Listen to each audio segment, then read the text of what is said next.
Hi, my name is Trevor and I'm going to talk about my machine learning project. The goal of this project was to classify exoplanets using Kepler data. This dataset comes from Kaggle and, as I mentioned, is all about Kepler's objects of interest, as they're called. The target feature that we're going to focus on is the disposition of Kepler on those objects of interest. This can have values of confirmed or false positive, whether or not it is actually an exoplanet. Some other interesting features that are present in the data are the orbital period, the transit duration, which is how long it takes that object to cross in front of its home star from our perspective. The Kep-mag is the estimated star magnitude or brightness of the star in Kepler band, and the SRAD is the star's radius. On that Kaggle website, they do give a link to a more thorough data dictionary from NASA. So, what's the purpose of this project? One, space is cool. That's the main reason I chose this data and the goal. But more narrowly, we want to look at how accurately we can predict whether one of these objects of interest will actually be confirmed an exoplanet or is just a false positive.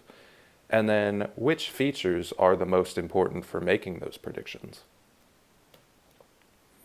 The procedure I followed, I started with a data split. I did a three-way split, which means I took the data and split it into train and test, and then I further split that train data into train and validation.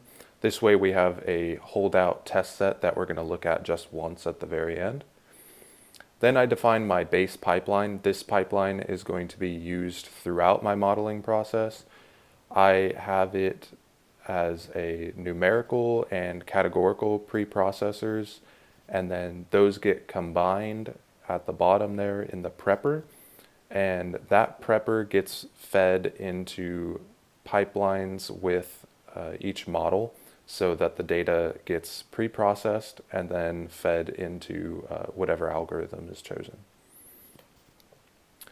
Next, I fit a baseline model. For my baseline, I used a k-nearest neighbors, and then I explored some bagging techniques with k-nearest neighbors, and then I also did some voting ensembling methods with some additional simple models like logistic regression. The best validation metric that came out of these starter models was from that voting classifier, in which I used a k-nearest neighbors, a decision tree, and logistic regression. This achieved an accuracy of right about 81%, which is pretty decent, and a log loss of 0.43, again, pretty decent. On the left there, we have a diagram of a voting classifier.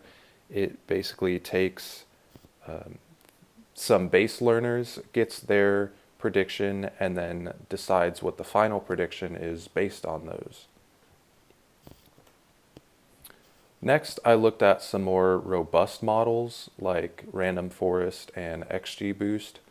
I did these with some automated hyperparameter search using randomized search cross-validation from sklearn.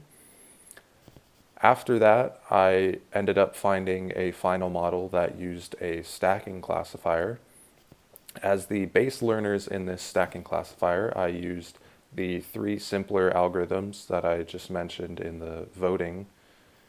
And then as the meta learner, I used the automated output from that randomized search that I just mentioned and used that as the meta learner.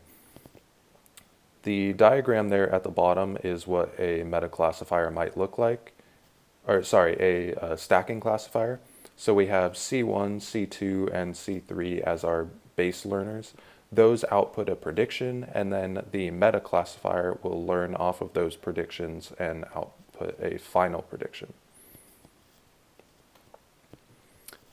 So our results with that final model, the stacking classifier on the held out test set, we achieved an accuracy of 86%, which is pretty good, and a log loss of 0.32.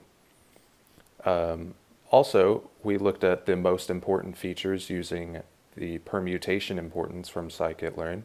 And the top three there were the duration, the transit duration that I mentioned at the beginning, the model SNR, which is the normalized transit depth, which I actually had to look up, and is the percent flux blocked by the object.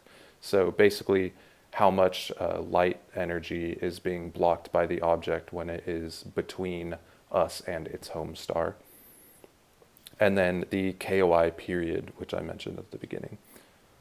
So in conclusion, 86% accuracy, I'm pretty happy with that. I think that's pretty good. I don't think it would replace any NASA scientists, but it could be used as something to help them out. I will have these slides and also the code that I used available for you to take a look at. Thank you for listening.